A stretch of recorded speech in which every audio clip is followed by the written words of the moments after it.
East India company को भारत में व्यापार करने के विशेषाधिकार निम्न में से किसने प्रदान किए? तो सबसे पहले इसकी एक कॉपी सेव कर लेते हैं। ये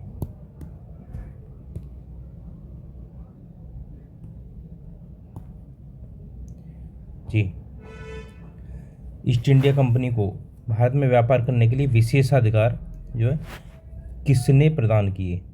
तो ये अब देखना इसमें क्या है, ईस्ट इंडिया कंपनी को सबसे पहले विशेषाधिकार किसने? महारानी एलिजाबेथ प्रथम ने 31 दिसंबर 1600, ठीक है, कितने 15 वर्षों के लिए विशेषाधिकार प्रदान किए गए। ये कंपनी क्या थी? Company of merchant of London trading के नाम से जानी जाती थी। मसाले, रेशम, सूती वस्त्र, चाय, ये सब चीज़ों का व्यापार होता था और धीरे धीरे इसने सैन्य शक्ति को बढ़ाकर भारत के एक बड़े हिस्से पर नियंत्रण स्थापित कर लिया।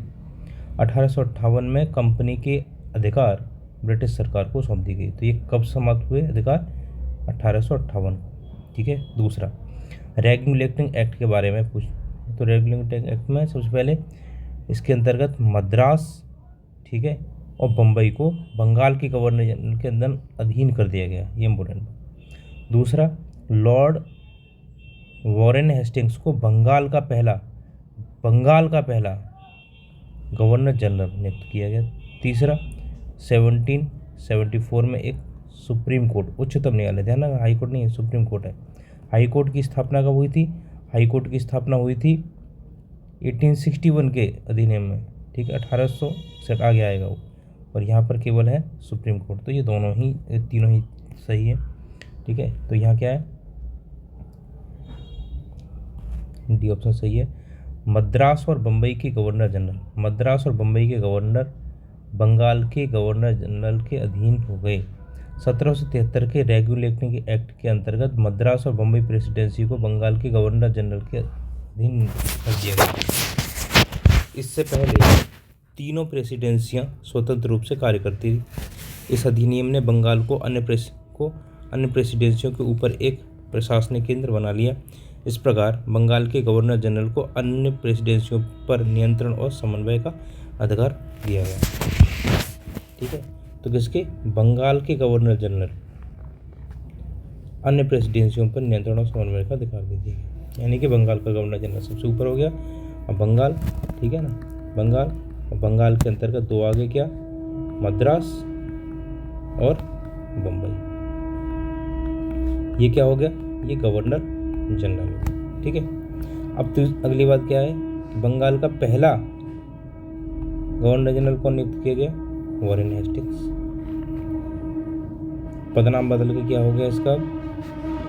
बंगाल का गवर्नर जनरल, पहली बात।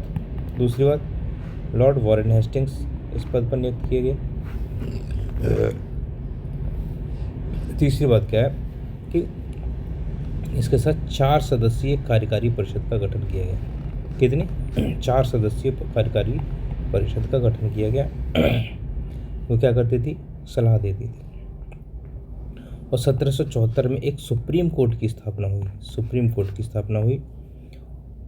रेगुलेटिंग एक्ट 1773 के अंतर्गत कोलकाता में 1774 में एक सुप्रीम कोर्ट बना, और इसमें सुप्रीम कोर्ट में क्या थे? 4 न्यायाधीश नियुक्त किए गए, ठीक है, 1 चीफ जस्टिस और 3 सहायक न्यायाधीश। तो सर एलिजा एम्पे को इस न्यायालय का प्रथम मुख्य न्यायाधीश बनाया गया। इसके प्रथम मुख्य न्यायाधीश कौन थे? एलिजा एम्पे। और इसका न्यायालय का उद्देश्य क्या था? न्याय प्रणाली में सुधार करना, कंपनी कर्मचारियों भ्रष्टाचार को रोकना। इस न्यायालय और गवर्नर जनरल की कार्यकारी परिषद के बीच अधिकार क्षेत्र के लिए टकराव हुआ। ये सब छोड़ो, कुल मिलाकर के क्या है?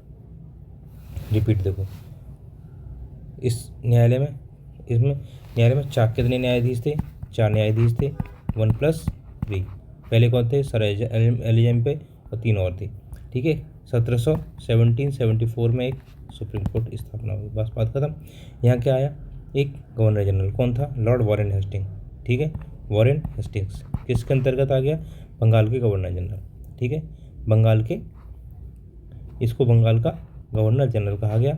और इसके अंतर्गत एक 4 सदस्यीय परिषद होगी, कितनी 4 सदस्यीय पद है जो इसको सलाह देती थी। इसका पदनाम बदल कर गवर्नर जनरल हो गया था। और इसके अंतर्गत कौन आ गए थे, बंगाल